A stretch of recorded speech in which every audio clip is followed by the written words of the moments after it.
It's time for Dig It back at Wilson's with Steve Wilson. And today we're going to concentrate on lawn care. And there's lots of different things to do depending on whether you have a new lawn, a mature lawn, or a lawn that's got dog damage, which I do. So Steve, I guess the first thing to do is assess the situation. Yeah, absolutely. If you haven't been out and raked out your lawn after the winter, you want to get out and do that. We've been blessed with a really early spring, so you want to get out there and do that. If you haven't done it, get that done. Whether it be power raking or just hand raking. So it's not too late to do the power raking? Yeah, if your lawn hasn't greened up too much, you can still power rake it. In the next couple of weeks, it's probably going to get a little late to start power raking. Okay, so power raking, do we cut it down like it's a brush cut? Or how much, how deep do we want to go with that power raker? Yeah, well, the power raking cuts vertically, so that'll pull all the dead thatch out of your lawn.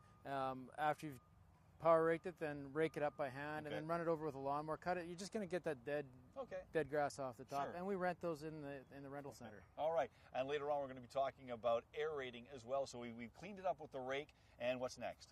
After that, if you do have, like yourself, some dog damage, you might want to rake out those spots. We have a few different products, whether with the dog patch or the Easy Seed.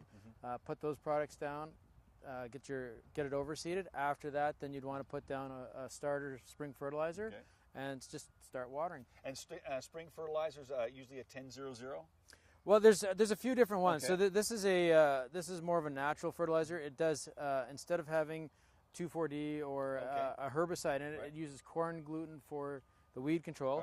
We have a few different fertilizers. So I'd recommend a high phosphorus fertilizer. That's the starter fertilizer because you want to get the roots going, get everything going. So that's why you use higher phosphorus, jumpstart them. So there's 3 numbers on a bag that you look at. First one's nitrogen, phosphorus, and potassium. Easy way to remember it's up, down, all around. First number is for up, green growth. Second number is phosphorus, down for roots. And then the last number is all around health of the plant. I love those kind of tips. Okay, up, down, and all around. Okay, so we've done the fertilizing. Hey, what about overseeding? Because it's something that I think I need to do this year. And I know I have different choices with regards to the type of seed, coated versus uncoated. I like using the coated seed. It absorbs water. It germinates quicker. You get a thicker, healthier lawn faster. And there's a few different ways we can do that, and we can show you a couple different ways to do that. I think we're going to take a look at how we use one of the power overseeders. So it's basically a power rake, but it has an attachment on the back that drops the seed down, and it drops the seed in as you power rake. All right, great. So I guess we just fill up the hopper here? Absolutely. Okay, I'll just get down here and just, I don't know how much to put in, but there we go. And we're using a coated seed because that's going to absorb the water just a little bit better? Yeah, that's a coated grass seed. Cool. It helps absorb the water and just helps the grass seed to germinate, take off, fill in a lot quicker. And there's basically a guide on the back that tells you what kind of seed what kind of seed you're using. You dial up the right unit, and you just got to check your depth. You check your depth, and you just go in. And what it does is it slices through the thatch and the grass into the ground. And as it cuts into this topsoil, it drops grass seeds right on top of the soil, which is exactly what you love it.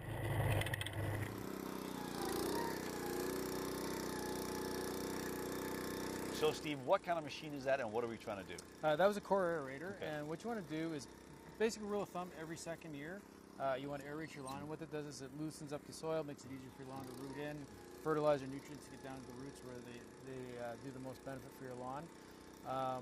And how long before those little plugs go away? You want to leave them on your lawn, and it usually takes, depends on the type of soil you have. Like if it's a heavy clay, 2 to 3 weeks. If it's a sandier soil, 1 to 2 weeks. Okay, Steve, we've talked about growing our own grass from seed and those kind of things, but sod is also an option for a lot of people. Absolutely. We always have sod available at the garden center.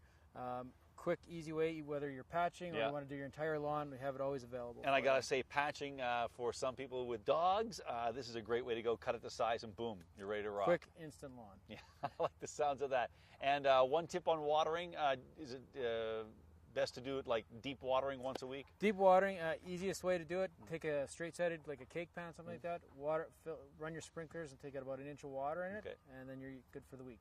All right, so some great ideas on how to take care of your lawn, whether it's new or mature. Thanks a lot, Steve. Absolutely.